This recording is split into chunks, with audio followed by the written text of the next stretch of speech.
We haven't even kissed. And you're asking me if I'm willing to have a threesome with another man.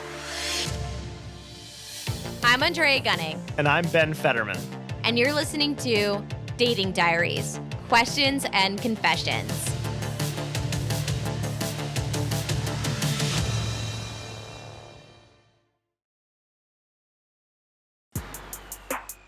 I don't know if our audience knows this, but Dre, you're a new mom this week. I am. I just brought home my new puppy. Like me and a million other people in quarantine, I got a dog. And he's my little new fur baby, Mulaney. He's a Labradoodle. He's so cute. He's like a little cartoon character. I'm obsessed. Him and Yofi are going to have epic play dates. I can't wait. I know. I'm so pumped for our doodles to get together. But before they do, let's get into the episode.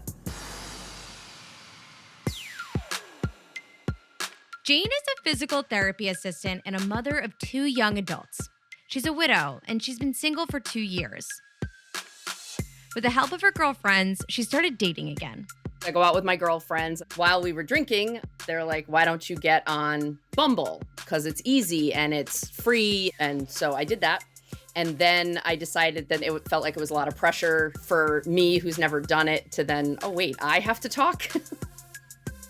So then I said, well, maybe I'll go on Match because, people pay for it. So if they're paying for it, they must be serious.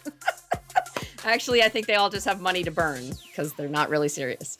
So then I went on a few dates here and there that were just ridiculous. So she had a rough start. But one guy caught her eye on more than one occasion. It's June, and I see this guy with a killer smile, who we'll call Jason. He's super tall, he's outdoorsy, he's a photographer. And I think, oh my goodness, he's really handsome. So I hit the match thing, he matches with me, we start talking. We talk a couple times, and then he disappears. And I was like, I'm not very good at this, but I thought that was going kind of well. And then 2 or 3 weeks after that, I'm still fishing around out there. I don't find anything. And we match again. But this time it was Bumble. So I text him and I'm like, I don't understand. Where did you go? And he's like, well, I kind of just do the 14-day free trial and see what's out there. That's why I dropped off last time. And I was like, oh. We start talking again. A few days go by, and I didn't think to say, well, give me your phone number now. So, again, he drops off. While he played the disappearing act, Jane connected with another guy who showed a lot more interest. So then I am on Match again, and I meet this other gentleman, we'll call Johnny. Super tall, super smile, just seems really funny. Within like 3 days, the banter, as I call it, going back and forth was absolutely hilarious. So we set up a date, and it's COVID, so you can only go for 90 minutes in a restaurant. And 4.5 hours later, we're still there. We kissed goodbye. That was lovely. And I'm like cautiously optimistic. This was good. So then he says, I'm sorry, but I have golf this week and I have a golf outing this coming weekend and I'm trying to play it cool. So I'm like, listen, just shoot me a text when you get back next week. It's fine. It's all good. Spends the entire weekend blowing up my phone with pictures of him and the boys. I was like, oh my gosh, this is going to be great. This guy's hilarious. Love it. They were really hitting it off. Then he comes back and he lives near a lake. So he's like, do you want to go on my boat? And I'm like, yes, can't wait. This sounds great. When are you available? I'm like, well, I'm available Thursday. And he's like, oh, that's my golf game. What's your weekend look like? So I tell him, never responds to that. Then the next week, I get a picture of his cocktail. He was drinking vodka limes or something. So I shoot him a text back with a picture of my beer, and I'm like, okay, here we go. The banter starts all over again. We really should get together. What's your schedule, he says. Again, tell him my schedule. Nothing. Literally no response. These 2 guys seem to have a lot of similarities. Both handsome, funny, can't commit to planning a date. Jane came to realize that they had more in common than she thought. My friends and I, we're bad together. So we discovered that Facebook has a dating app. So of course, over a couple of glasses of wine, we all set up profiles. And what happens? The original guy, Jason, pops up again. I'm like, Jason, this is ridiculous. It's either meant to be because this is the third time, or I don't even know what to say. At this point, I need to ask you what your last name is in case I lose you again. So he tells me his last name, and I pick up my phone and I go to Facebook and literally launch myself across the room going, oh my God, oh no, this can't be happening. The very first picture that pops up is Johnny and Jason with their mom at her 74th birthday party. And I'm like, no! Brothers? We can't make this stuff up. When Johnny was not committing to a date, I was like, well, since you don't really have time, there's this other guy that seems to be interested in me. And he's like, well, do what makes you happy. Snarky, I totally get it, but I was fishing. I wanted to see what would happen anyway. I said, I'm trying to make a date with you, but this is a problem for you. And then I said, you know, it's really kind of weird. He lives in the same town as you, and he has the same last name. And the text I get back is, what? And I said, yeah, he just has the same last name as you. I think that's kind of interesting. All of a sudden he says, wait, where does he live? And I tell him, and he's like, that's my effing brother. You stay away from him. One brother down. I reach back out to Jason and I say, the other guy didn't work out. And he responds, that's too bad. I'm still available. And I said, well, I have one other question. What are your thoughts on the bro code? And he says, what? And I said, well, it turns out the other guy's your brother. And he's like, you're kidding me. And he's like, as long as you didn't get naked, I don't care. They must have spoken at some point, because then I never heard from Jason again. And after laying out Johnny for not texting me for 2 months, I haven't heard from him again either. So I just think the whole thing is absolutely hilarious. Our first guy is Jason. I guess he's a trial guy. He wants to test the water but not dive all the way in. I really don't like the Jasons on the dating app, where you just burn time talking, having great conversation, and it never materializes to a date. It's one of my biggest pet peeves. Why are you even on here? To just have a conversation with a stranger? Like, go on Reddit. Dre, has that happened to you where you go on another app and that person reappears? Like, is that something you've dealt with? You do see them a lot. And if I had a conversation that went well and didn't go anywhere and fizzled out on one app, I'm not going to try it again on another. I'm not going to like waste my time. Yeah, and it feels like when Jane comes across Jason on another app, she's really just swiping to call him out. Like, where'd you go? Right. But like, why waste your time? Why do you got to call him out? He's done. Bye. I mean, he clearly didn't care enough to grab her number before his trial ended. And I get it. Like, there are times where I'm like just dipping my toe back in and talking to people, and I'm like, what am I doing? But I've been trying to be more intentional about it. So Jane and Johnny go out to a restaurant. Johnny is super interested in Jane. Mm-hmm. Loved the first date, was blowing her up, wanted to line up a second date immediately. And it turns out that Johnny and Jason are brothers. But I don't think it's that weird, because she never went on a date with Jason. She just had like a conversation with this guy over a 2-week span.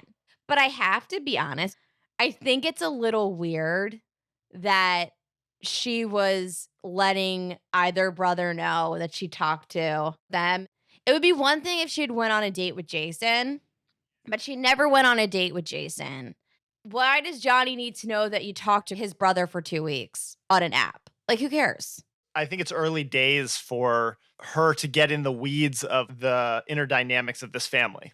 The other side of this, if she does see a potential with Johnny, you know, it may be worth letting them know. I know, but maybe just wait until you date 2 or date 3. We all do the FBI, internet, Facebook, sleuthing, stalking.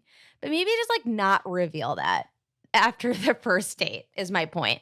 Seems like a small town to easily come across 2 brothers very quickly. Small world. But do you think anything's going to happen with Jane and Johnny?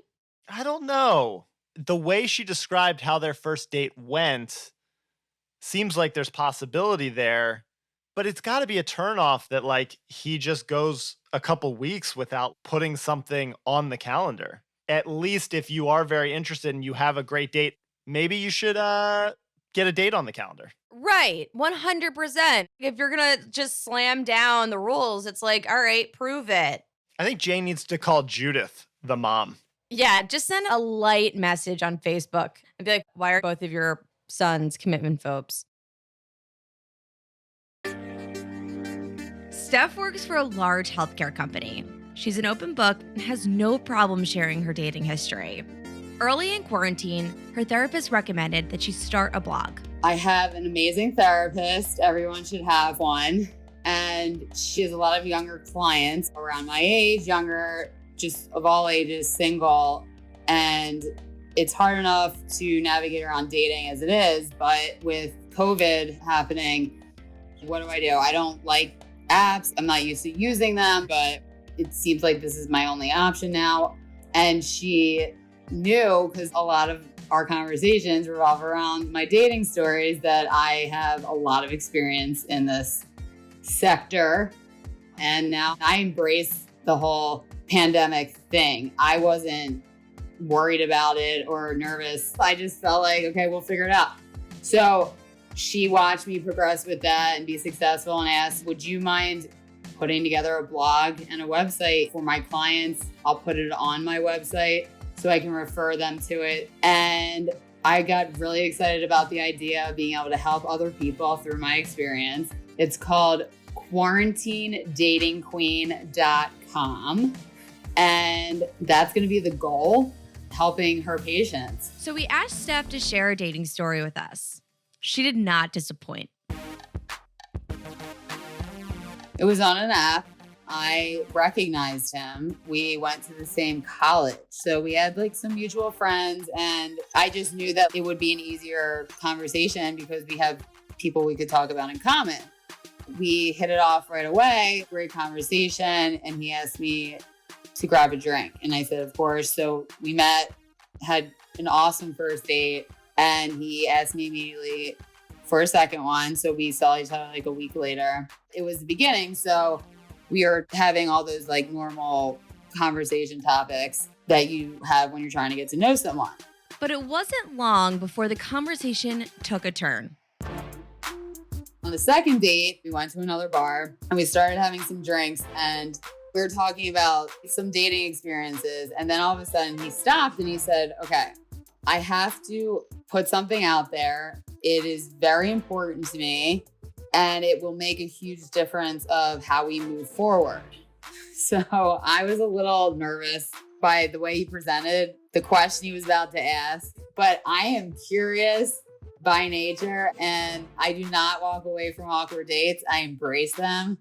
So I said, what is it? He said, well, I have some sexual appetites that I've been exploring over the years.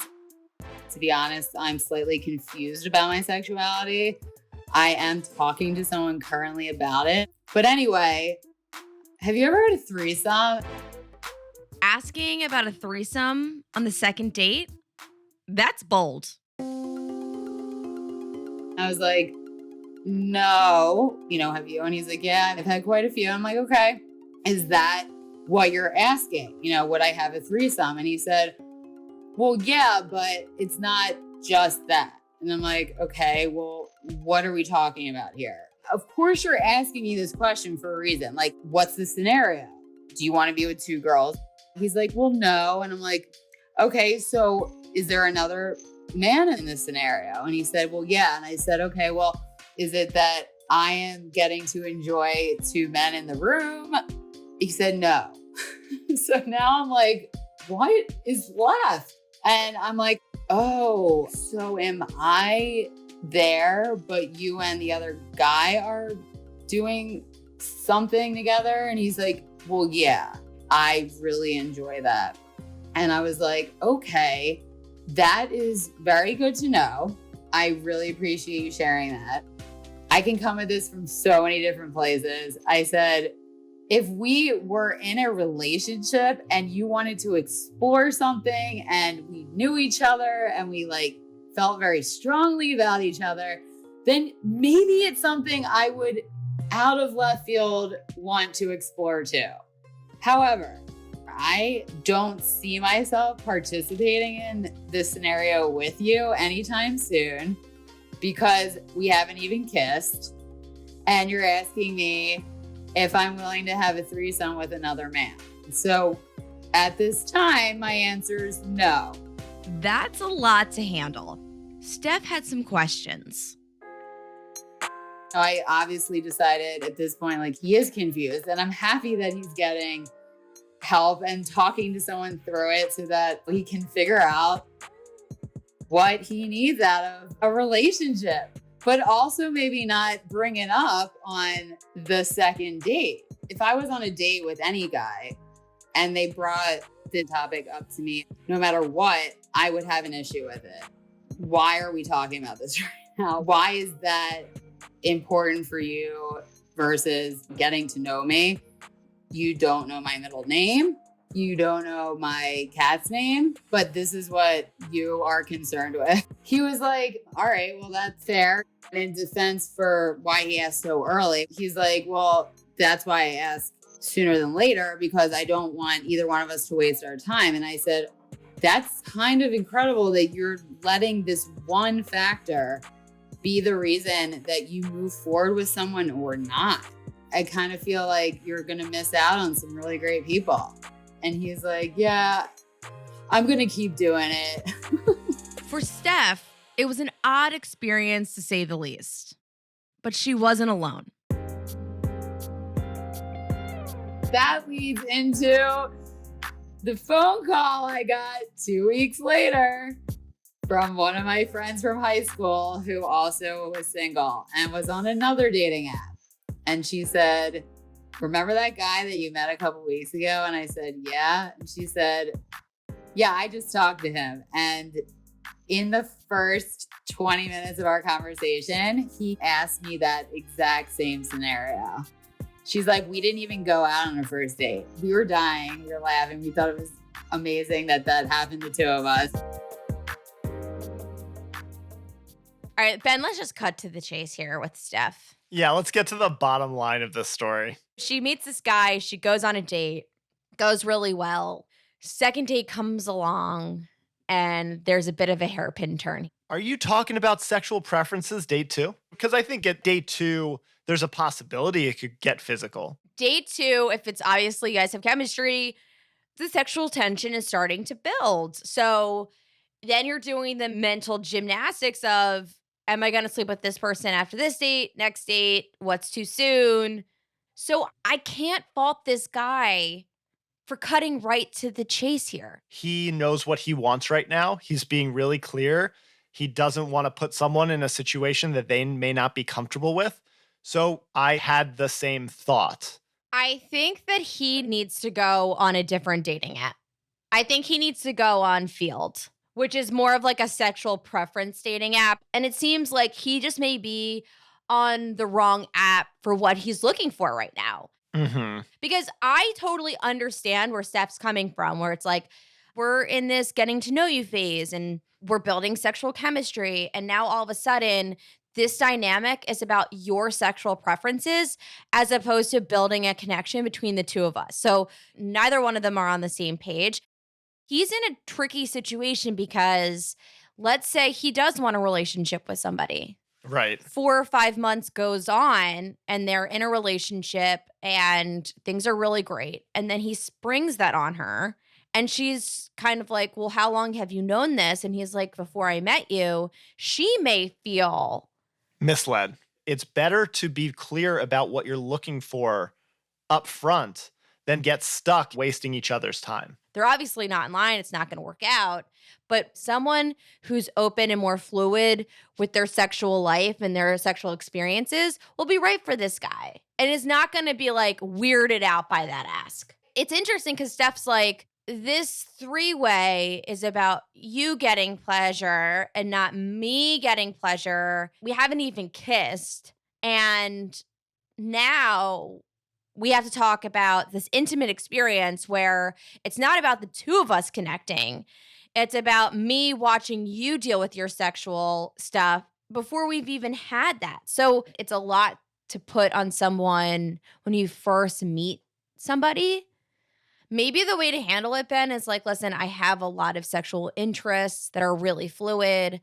I want to continue that conversation, but over the next few dates, I really want to get to know you. But I want to let you know I do have things that I like to explore that are important to me and the way I live my life from now until the indefinite future or forever. And you know what that conversation opens up? It opens up curiosity, and it can turn into a conversation about what their sexual preferences are and what they're interested in, what their experience is, so that you're sharing in that and you're talking about that. And maybe that's something that the two of you can discuss of like, okay, well, let's see where this goes. Evan and Carrie first met like many millennial couples do, but their first fling was short-lived. I met Carrie in 2016 on a dating app. Well, I obviously thought he was very cute. His picture stood out to me and his profile looked good. And I just remember we had a conversation that started. Around August, I went on a run and my buddy said, hey, come on over to this place for lunch. So I go there and his friend comes up, who's a woman, and we just exchanged pleasantries. 2 days later, there was a giant football game on campus. So I'm tailgating. And I needed a cornhole partner. And she came up to me and said, hey, do you need a cornhole partner? I said, yes. Meeting somebody in real life versus meeting somebody on an app is completely different. There's no emotional tie. So then I was like, oh, let me just stop talking to these people that I exchanged some messages with, even though the conversations were going well. And so that's sort of how I ghosted Carrie, is because I met somebody in real life. Throughout the 2 years, this has just been a running joke. And we tell it to friends like, oh, how'd you guys meet? And we're like, well, we met once on an app, exchanged a few messages. Evan ghosted me. And it's just by chance that we reconnected. I mean, that kind of happens when you're online dating. Conversations just sometimes fizzle out. It's just kind of like, oh, well, another one bites the dust, I guess. At the time, I was probably a little sad because there's a lot of creepers on these apps. But Evan seemed like a nice, normal guy. So that's a bummer to be like, oh, well, there he goes. He became a distant memory to Carrie, but there were a few things about their brief encounter that she couldn't seem to forget. I dated that person for about a year. That fizzled out as well. So then summer of 18, re-downloaded the plethora of apps. Carrie and I match. And I had a prompt that I sent out to everyone. It was, if you could pick your dream job between a pizza critic or a puppy photographer, what would you choose and why? It was a great approach to learn someone's personality. If they told me they didn't like pizza, see you later. If they told me they were allergic to dogs, that didn't work either. And I always had a winning scenario. And after Carrie and I exchanged a few messages, she said I would be a puppy photographer and I'd eat pizza on my lunch break. That's really the winning answer. And Carrie nailed it on the head. So then I'm like, shoot, this girl is very witty. I definitely remembered he had a couple of the same photos, which was fine because he looked exactly the same as he did 2 years before. His name, Evan, is kind of unique. Like, you don't meet a lot of Evans, or at least I don't. So I recognized that. And then it's funny that he pointed out his prompt with a puppy photographer and pizza, because he used that line again. I was like, that's when I knew for sure it was him. I didn't have a bad feeling about it. It was just like, yeah, I'll give him another chance. But there was still the elephant in the room. After 2 or 3 dates, we're at my apartment and she just looks at me. She goes, a couple years ago, were you on any other dating apps? There's a look some women will give you when you say Tinder, because that's the hookup app. So I started off with, yeah, I was on Tinder and I got this snarky look from Carrie. Then I said Bumble and Hinge. And she goes, yep, that's it. I go, what? She goes, we matched on Hinge a few years ago and you ghosted me. I was like, I'm sorry. And I told her, I don't have a recollection of it. That's how I try to perceive all relationships, is from an honest perspective, because you just stay out of as much trouble as possible. It's kind of a bummer that he didn't remember, but at the same time, it was like, at least there wasn't some reason that he stopped talking to me specifically. Since reconnecting, they've had a whirlwind romance. They've moved states, bought a home, and Evan even popped the question. They both knew early on that they were the one for each other. I was a groomsman in my buddy's wedding. We've only been dating for a year, and weddings are always stressful. And then if you're in the wedding, it's a little bit more stressful. Since Carrie's not in the wedding, but I am, she's hanging out with all of my friends. And just seeing her integrate with my friends, that's when I really knew that she was the one I wanted to be with. Just her ease of actions, like, not a big complainer. You need to go run off and do all this. I'll get ready with these girls and hang out with your guy friends, and we'll hang out by the pool and we'll do these drinking games or whatever. I definitely knew he had the qualities of someone I wanted in a future husband. Loyal, he's got great friends, he's close to his family, he's driven in his career, and just generally seeing the way he treats people or talks to people. He never meets a stranger. Like, he's friends with everyone. Everywhere we go, he knows someone. Of just the things he does for me, but not just doing things for me because I want someone to do things for me. It's just he cares about the gesture of making someone happy. I wouldn't call what Carrie and Evan experienced ghosting. Let's call it flatlining. Carrie was flatlined. It was dead. It was over. This happens all the time where you are really hitting it off with somebody, you have great banter on the app, and then it doesn't really go anywhere. It's really frustrating, but a lot of the time someone's either met someone in person or they started talking to someone on the apps. When you're still in the app universe, it hasn't materialized. That is the, hey, I'm having a conversation, but I'm likely having like 6 other conversations at the same time. You're playing the odds game and you're opening up connections and you're starting conversations. So until it materializes into real life, there aren't a ton of stakes there. Yeah, there have been a few guys in quarantine that I've talked to and had really great banter with on the apps that never materialized. And if I came across them on a different dating app, would I like them again? I would have a pause and I would think whether or not I would want to explore that again. Like, do I really want to waste my time?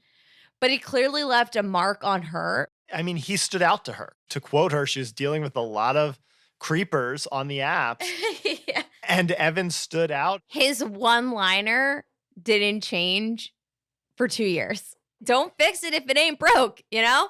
I kind of want to steal that for my dating profile. First of all, is he running into a lot of people that don't like pizza? Or puppies. I think what's cute about Carrie's response is she found a way to say, I like both these things. And then that became a really big turn on for Evan. Not only does she like these things that I like, but she is also witty and came up with a clever response that shows that she gets me. It's all about starting a conversation that's not rooted in, hey, how's your day going? It's cutting the line. It's like, how do we start this conversation in an exciting way? What do you think about Carrie calling him out? She played that well. She waited for an appropriate amount of time. You can't be too obvious about remembering because it's like you don't want to come off like you live and die based on the conversations you have on this dating app. It feels a little like stalkery, but some people just have really great memories. I think the other sweet thing that Evan shared that I can remember in my own relationship is seeing someone you're with interacting with your friends and family really naturally. There's an extra level of security knowing that the person I'm with is comfortable and secure with my friends and with my family. I have a lot of feelings on this as someone who can have a lot of social anxiety. I think that if someone is comfortable and confident in their own skin and can command a room and walk into a wedding and it's incredible, that's great. But I don't think it's just their personality in a vacuum. I think there's a lot more to that experience that isn't just on that person. And I think a lot of that confidence and that security comes from feeling good about your relationship, a proper introduction from the significant other. Like if the significant other is like, hey guys, this is my girlfriend, I love her, and then the friends are buying into the relationship, it already sets up that person to feel immediately comfortable and secure. 100% correct. I'm getting a little emotional that we're nearing the end of the season, Ben.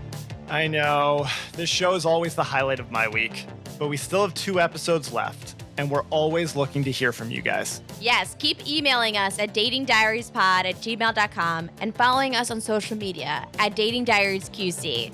Chat soon and stay safe out there, guys. This podcast is hosted and executive produced by me, Andrea Gunning.